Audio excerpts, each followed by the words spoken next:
অন্তর্বর্তীকালীন সরকার 2024-এর জুলাই অগাস্টের অভ্যুত্থানের পরে, বিপ্লবের পরে যে অন্তর্বর্তীকালীন সরকার গঠিত হয়েছিল, তাদের অনেক জিনিস নিয়ে কিন্তু আমরা গত 1.5 বছর ক্রিটিসাইজ করেছি।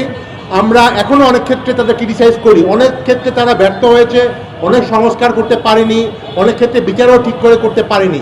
কিন্তু একটি জিনিসের জন্য কিন্তু আমরা ডক্টর ইউনূস এবং অন্তর্বর্তীকালীন সরকারকে সবসময় ধন্যবাদ জানাই এবং তাদেরকে শ্রদ্ধা করে মানে আগামী প্রজন্ম মনে রাখবে যে এই সময়ে জুলাই অগাস্টের অভ্যুত্থানের পরে যেই পরিমাণ মানে মিডিয়া এবং আন্তর্জাতিক চক্রান্ত হয়েছিল এই সরকারের বিরুদ্ধে, সেটাই কিন্তু তারা শক্তভাবে দমন করেছে। ইন্ডিয়া ভারতের সাথে কিন্তু তারা চোখে চোখ রেখে বিভিন্ন প্ল্যাটফর্মে তারা নিজেদের অবস্থান নিয়েছে। এবং দেখেন, এরপরে এরকম একটা বৈরী সম্পর্কর পরেও কিন্তু বর্ডার কোনো কিলিং হয়নি গত 1.5 বছরে, কিন্তু হঠাৎ করে দেখলাম আমরা গত 1-2 মাসে বর্ডার কিলিং বেড়ে গেল।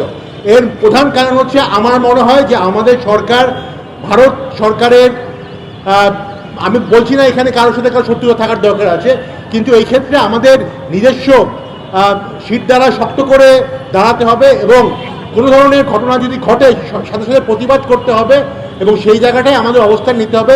তাহলেই এই সকল ভবিষ্যতের হত্যাকাণ্ডকে আসলে আমরা জবাব দিতে পারবো। বাংলাদেশে যে কোনো সংখ্যালঘু নির্যাতন বা সংখ্যালঘু যদি কোনো কারণে হত্যা হয়, যে কোনো কারণেই হত্যা হোক, ব্যবসায়িক কারণে বা পারিবারিক দ্বন্দ্বের কারণে, আমরা কিন্তু সবসময় সেই ব্যাপারে সোচ্চার ছিলাম নাগরিক সমাজের পক্ষ থেকে।